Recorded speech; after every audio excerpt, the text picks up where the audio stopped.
నీలకంఠ సమాజ సభ్యులందరూ సమిష్టిగా శ్రీ గౌరీ నీలకంఠేశ్వర స్వామి కళ్యాణం జరిపించడం అభినందించదగ్గ విషయమని మాజీ మున్సిపల్ చైర్మన్ రాజనర్సు అన్నారు. శ్రీ గౌరీ నీలకంఠేశ్వర స్వామి కళ్యాణంలో పాల్గొనడం తన అదృష్టంగా భావిస్తున్నామని తెలిపారు. సిద్దిపేట పట్టణంలోని శ్రీ గౌరీ నీలకంఠేశ్వర ఆలయ 35వ వార్షికోత్సవ వేడుకలు అంగరంగ వైభవంగా నిర్వహించారు. ఈరోజు గౌరీ నీలకంఠేశ్వర స్వామి కళ్యాణ మహోత్సవం నిర్వహించారు. కళ్యాణం అనంతరం ఆలయంలో అన్నప్రసాద వితరణ కార్యక్రమం చేపట్టారు. 10వ తరగతి పరీక్షల్లో ఉత్తమ ఫలితాలు సాధించిన నీలకంఠ సమాజ విద్యార్థులకు కడవెర్గు నరసింహులు, రాజనర్సు, ఇంటర్మీడియట్ పరీక్షలలో ఉత్తమ ప్రతిభ కనబరిచిన వారికి కడవెర్గు శ్రీనివాస్, వాసుదేవులు నగదు ప్రోత్సాహకం జ్ఞాపికలు అందజేశారు. అనంతరం సిద్దిపేట మున్సిపల్ చైర్పర్సన్గా పదవీ విరమణ పొందిన కడవెర్గు మంజుల, రాజనర్సు దంపతులను నీలకంఠ సమాజం సభ్యులు సన్మానించారు. ఈ సందర్భంగా వారు మాట్లాడుతూ విద్యార్థులు ఉన్నత చదువులు చదివి జీవితంలో ఉన్నత స్థాయికి ఎదగాలని ఆకాంక్షించారు. ఈ కార్యక్రమంలో అఖిల భారత నీలకంఠ సమాజం అధ్యక్షులు కడవెర్గు నరసింహులు, లక్ష్మీరాజ్యం, సిద్దిపేట నీలకంఠ సమాజం అధ్యక్షులు యోగేశ్వర్, నాయకులు సురేష్, శ్రీనివాస్, రాజు పాల్గొన్నారు. మనము పిల్లలను విద్యలో అభివృద్ధి చెందాలనే ఉద్దేశంతో 2003వ సంవత్సరంలో అప్పటి కార్యవర్గం నరసింహన్ అధ్యక్షులుగా, గుల్ల జనార్దన్ సారు ప్రధాన కార్యదర్శిగా, కోశాధికారి శ్రీనివాస్ గారు, అదేవిధంగా నేను ఉపాధ్యక్షులుగా ఉంటూ ఈ యొక్క కార్యక్రమాన్ని ఆ రోజున ప్రారంభించిన రోజు వాస్తవంగా మన పిల్లలకు ఒక స్ఫూర్తినియాలి, ఇంకొక రకంగా ఏది పోటీతత్వం ఏర్పడాలి అనేటటువంటి ఒక ఆలోచనతో ఆ రోజు ఆ కార్యవర్గం నిర్ణయం తీసుకోవడం జరిగింది.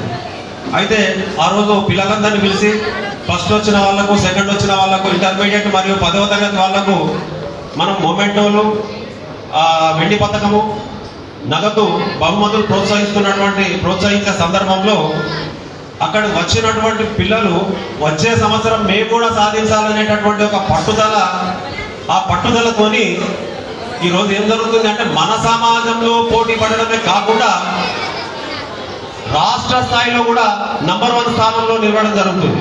ముఖ్యంగా ఎందుకంటే 1000కి ఇంటర్మీడియట్లో 1000 మార్కులు వచ్చేటంటే మన వాళ్ళు 998 మార్కులు సాధించినటువంటి సందర్భం కూడా ఉన్నది.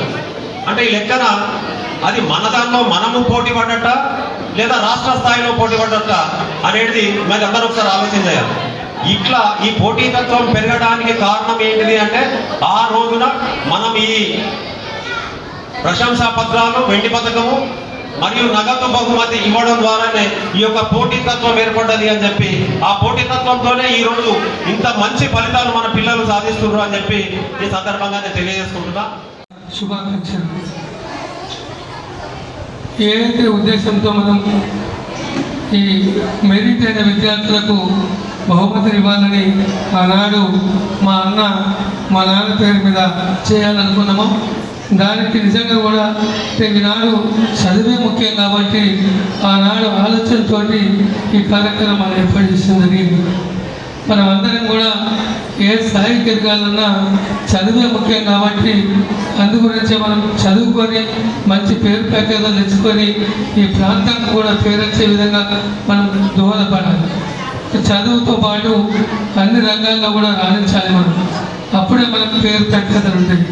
మనం నీలకంఠ సమాజం ఏదైతే ఈనాడు ఈ రాష్ట్రంలో చిన్న క్యాస్ట్ అయినా కానీ అందరికి తెలిసే విధంగా మన పెద్దవాళ్ళంతా ప్రయత్నం చేసి దీనంతా కూడా ఏర్పాటు చేయడం జరిగింది.